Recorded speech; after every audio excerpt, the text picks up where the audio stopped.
नमस्कार, जय जोहार। छत्तीसगढ़ न्यूज में आपका बहुत बहुत स्वागत है। चलिए देखते हैं आज की 15 फटाफट बड़ी खबरों को। छत्तीसगढ़ में बीजेपी बनाम भूपेश बघेल के बीच होगा मुकाबला। छत्तीसगढ़ में चुनावी मुकाबला अन्य राज्यों से अलग है। यहाँ लड़ाई भाजपा बनाम कांग्रेस की बजाय भाजपा बनाम भूपेश बघेल है। राज्य में कांग्रेस की सरकार है, लेकिन भाजपा के निशाने पर कांग्रेस से ज्यादा मुख्यमंत्री भूपेश बघेल हैं। कांग्रेस की सारी राजनीति बघेल के इर्द गिर्द होने से भाजपा सीधा निशाने उन पर ही साध रही है। इससे भाजपा राज्य में सत्ता विरोधी माहौल खड़ा करने की कोशिश कर रही है, ताकि बदलाव के लिए मतदाताओं को तैयार किया जा सके। पूर्व सीएम रमन सिंह का बड़ा आरोप। छत्तीसगढ़ विधानसभा चुनाव की तारीखों की घोषणा अभी होनी है, लेकिन लगातार 3 कार्यकाल के बाद 2018 के विधानसभा चुनाव में भारी झटका खाने वाले भाजपा नेता और पूर्व मुख्यमंत्री रमन सिंह ने चुनाव अभियान का बिगुल फूंक दिया है। रमन सिंह ने भ्रष्टाचार को अपना मुख्य चुनावी मुद्दा बनाते हुए मुख्यमंत्री भूपेश बघेल पर लाखों करोड़ रुपए के कई कथित घोटालों का आरोप लगाया है। आपको छत्तीसगढ़ का भविष्य सुरक्षित करना है, बोले सीएम भूपेश बघेल। मुख्यमंत्री भूपेश बघेल ने शिक्षा विभाग द्वारा आयोजित शिक्षक भर्ती 2023 नियुक्ति पत्र वितरण कार्यक्रम में 1318 शिक्षकों को नियुक्ति पत्र प्रदान किए। सीएम बघेल ने इस अवसर पर मुख्यमंत्री स्कूल जतन योजना के अंतर्गत पूर्ण हो चुके 7688 मरम्मत कार्य एवं 464 अतिरिक्त कक्षों के निर्माण का लोकार्पण किया। उल्लेखनीय है कि इन स्कूल भवनों के रंग रोगन के लिए गोठान में बने 1,98,510 लीटर गोबर पेंट का उपयोग किया गया है, जिसकी कुल कीमत 4,76,00,000 रुपए है। सीएम भूपेश बघेल ने प्रधानमंत्री नरेंद्र मोदी को लिखा पत्र।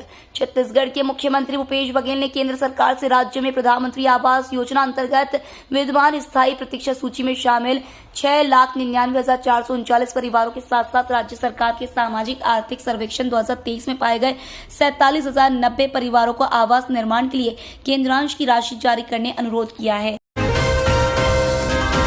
बीजेपी छत्तीसगढ़ फिर निकालेगी परिवर्तन यात्रा। छत्तीसगढ़ में एक बार फिर विधानसभा चुनाव से पहले परिवर्तन यात्रा निकलने वाली है। इस बार यह यात्रा भाजपा निकालेगी। साल 2003 में भाजपा और 2013 में कांग्रेस ने परिवर्तन यात्रा निकाली थी।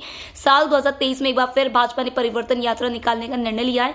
इस परिवर्तन यात्रा के बारे में जानकारी देते हुए भाजपा प्रदेश अध्यक्ष अरुण साव ने बताया कि 2 परिवर्तन यात्रा निकलेगी।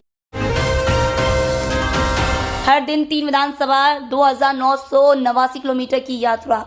छत्तीसगढ़ विधानसभा चुनाव को देखते हुए बीजेपी ने अपनी तैयारियां तेज कर दी है। बीजेपी 12 और 16 सितंबर से प्रदेश के 2 स्थानों दंतेवाड़ा और जशपुर नगर से परिवर्तन यात्रा निकालेगी। भाजपा के प्रदेश अध्यक्ष अरुण साव ने मंगलवार को बताया कि इस परिवर्तन यात्रा में पार्टी के राष्ट्रीय व प्रादेशिक वरिष्ठ नेताओं का भी मार्गदर्शन समय समय पर मिलता रहेगा। भाजपा की परिवर्तन यात्रा प्रदेश की भ्रष्टाचार, वादाखिलाफी, अन्याय, अत्याचार और प्रदेश के हर वर्ग के साथ धोखाधड़ी करने वाली भूपेश सरकार के ताबूत में आखिरी कील ठोकेगी। छत्तीसगढ़ पर्यटन नीति 2020 के तहत राज्य में पर्यटन स्थलों का हो रहा विकास।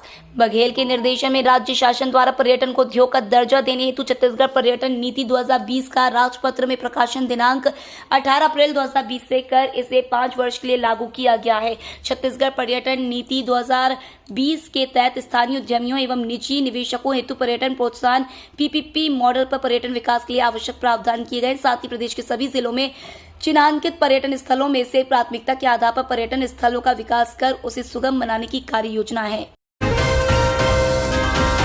छत्तीसगढ़ के सरकारी स्कूलों में लगेगी सैनिटरी पैड की मशीन। महामारी के दौरान सैनिटरी पैड आसानी से नहीं मिलने के कारण कई छात्राएं स्कूल नहीं जा पाती हैं। स्कूल आने के बाद भी उनको कई तरह की दिक्कतों का सामना करना पड़ता है। वहीं शासन ने इसके बारे में सोचा है और एक सराहनीय कार्य करने जा रही है। इसे ध्यान में रखते हुए स्कूल शिक्षा विभाग 278 स्कूलों में सैनिटरी नैपकिन वेंडिंग मशीन लगाने जा रहा है। कलेक्टर ने इसके लिए DMF फंड से 1,69,88,000 रुपए मंजूर किया है। स्कूलों में पैड वेंडिंग मशीन लग जाने से स्कूली छात्राओं को राहत मिलेगी। छत्तीसगढ़ की शराब दुकानें रहेंगी बंद। राज्य शासन ने श्री कृष्ण जन्माष्टमी पर 7 सितंबर को संपूर्ण छत्तीसगढ़ राज्य के लिए शुष्क दिवस घोषित किया। इस दौरान प्रदेश की सभी देशी विदेशी मदिरा की फुटकर दुकानें, होटल, बार, क्लब, भांग एवं भांग घोटा की फुटकर दुकानें बंद रहेंगी। छत्तीसगढ़ में गायों की मौत पर सियासत शुरू। बीजेपी ने बताया गौ हत्या, कांग्रेस ने याद दिलाया रमन राज। छत्तीसगढ़ में रायपुर जिले के एक गांव में सोमवार को 8 गायों की मौत हो गई, जबकि 11 अन्य बीमार हो गई।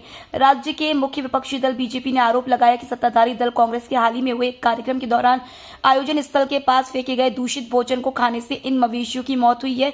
वहीं कांग्रेस ने बीजेपी पर इस घटना पर स्तरहीन राजनीति करने का आरोप लगाया। अधिकारियों ने बताया कि मवेशियों की मौत के कारणों के बारे में अभी जानकारी नहीं मिली है। छत्तीसगढ़ के 19 जिलों में अमृत वर्षा फसलों के लिए बनी संजीवनी। छत्तीसगढ़ में लगातार 2 दिनों से वर्षा ने फसलों को संजीवनी दे दिया है। लंबे समय से इस बारिश का इंतजार किया जा रहा था। खेतों में दरारें पड़ने के बाद बारिश की इन बूंदों से किसानों की उम्मीदें जगी हैं। मौसम विभाग के मुताबिक सोमवार को 19 जिलों में अच्छी वर्षा हुई। 5 और 6 सितंबर को भी प्रदेश के अलग अलग स्थानों पर बारिश के आसार हैं। इसका मुख्य केंद्र दक्षिणी छत्तीसगढ़ रहेगा, लेकिन असर अन्य जिलों पर भी होगा। 4 सितंबर को प्रदेश में सबसे ज्यादा बारिश बिलासपुर जिले में 102.2 मिलीमीटर वर्षा दर्ज की गई। छत्तीसगढ़ से गुजरने वाली 14 ट्रेनें इस वजह से फिर हुई रद्द। दक्षिण पूर्व मध्य रेलवे के विभिन्न सेक्शन में गतिशीलता की उन्नयन और चल रहे विभिन्न सुरक्षा संबंधी रख रखाव कार्यों में सुधार एवं ट्रैक रख रखाव कार्य के लिए कुछ गाड़ियों का परिचालन प्रभावित रहेगा। यह कार्य विभिन्न तिथियों में किया जाएगा। इस कार्य के फलस्वरूप कुछ गाड़ियों को रद्द किया गया है। बिलासपुर जोन दक्षिण पूर्व मध्य रेलवे के विभिन्न सेक्शन में चल रहे कार्यों के लिए कुछ गाड़ियों का परिचालन प्रभावित रहेगा। सितंबर को प्री मेडिकल और प्री इंजीनियरिंग एंट्रेंस एग्जाम की तैयारी के लिए प्री सिलेक्शन परीक्षा। छत्तीसगढ़ के ऐसे युवाओं मेडिकल और इंजीनियरिंग के क्षेत्र में अपना करियर बनाना चाहते हैं तो ये खबर उनके लिए है। इन क्षेत्र में भविष्य बनाने वाले स्टूडेंट्स को युवा करियर निर्माण योजना के तहत प्री मेडिकल और प्री इंजीनियरिंग प्रवेश परीक्षा की तैयारी के लिए अभ्यर्थियों के चयन के लिए प्री सिलेक्शन परीक्षा का आयोजन किया जा रहा है। यह परीक्षा 10 सितंबर को प्रयास बालक आवासीय विद्यालय सड्डू रायपुर में आयोजित होगी। इसके लिए दोपहर 12 से 2 बजे तक समय निर्धारित की गई है। सिम खरीदने के नियम बदले, दूरसंचार विभाग की चेतावनी। सिम कार्ड धोखाधड़ी के बढ़ते मामलों के चलते दूरसंचार विभाग ने नए नियम बनाए हैं। 1 अक्टूबर से लागू होने वाले इन नियमों का उद्देश्य सिम कार्ड बेचने खरीदने में होने वाली धोखाधड़ी रोकना है। कई बार एक ही व्यक्ति के नाम पर हजारों सिम के मामले देखे गए हैं। 30 सितंबर तक सभी ऑपरेटरों को POS पंजीकृत करना होगा। फिलहाल 52 लाख सिम डीएक्टिवेट, 66,000 व्हाट्सएप खाते ब्लॉक किए गए हैं।